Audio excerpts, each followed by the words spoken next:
शेतकरी कर्जमाफी 30 जून पूर्वी करणार, मुख्यमंत्री देवेंद्र फडणवीस यांचं आश्वासन.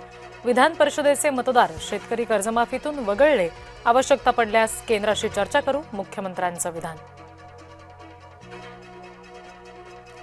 मनसेचं रेल्वे भरती आंदोलन प्रकरण, मनसे अध्यक्ष राज ठाकरेंची निर्दोष मुक्तता. मनसेनं 2008 मध्ये केलं होतं आंदोलन. राष्ट्रवादीचे काही नेते आमच्या संपर्कात, राष्ट्रवादीत सर्व काही आलबेल नाही इतकं मात्र नक्की, मंत्री संजय शिरसाट यांचा दावा. नीट पेपरफुटी प्रकरणी पुण्यातून आणखी एकाला अटक. पुण्यातील नामांकित बालरोग तज्ज्ञ मनोज शिरुरे अटकेत. स्वतःच्या मुलासाठी नीटचा पेपर खरेदी केल्याचा आरोप.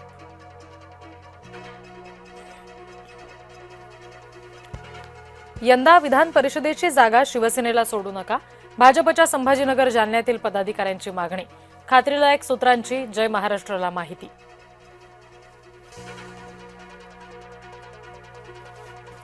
सोलापूर विधान परिषदेच्या जागेवरून महाविकास आघाडीमध्ये वाद होण्याची शक्यता.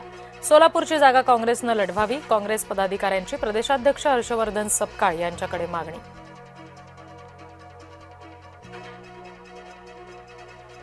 अण्णासाहेब पाटील आर्थिक मागास विकास महामंडळाला 150 कोटींचा निधी. अर्थसंकल्पात महामंडळासाठी एकूण 750 कोटींची तरतूद. पहिल्या टप्प्यात 150 कोटी रुपयांचा निधी वितरित, शासन निर्णय जारी.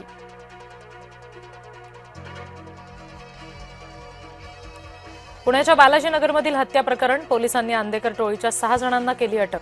एक आरोपी अल्पवयीन असल्याची माहिती.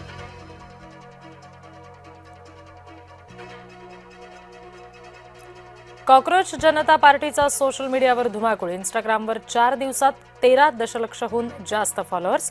उपरोधिक चळवळीचं एक्स अकाउंट मात्र निलंबित. न्यायमूर्तीच्या पदावरील व्यक्तीनं सर्वसामान्यांना डिवचणं अयोग्य. कॉक्रोच पार्टीचे फॉलोअर्स उद्रेक दाखवत आहेत. कॉक्रोच जनता पार्टीवर मंत्री शिरसाट यांची प्रतिक्रिया.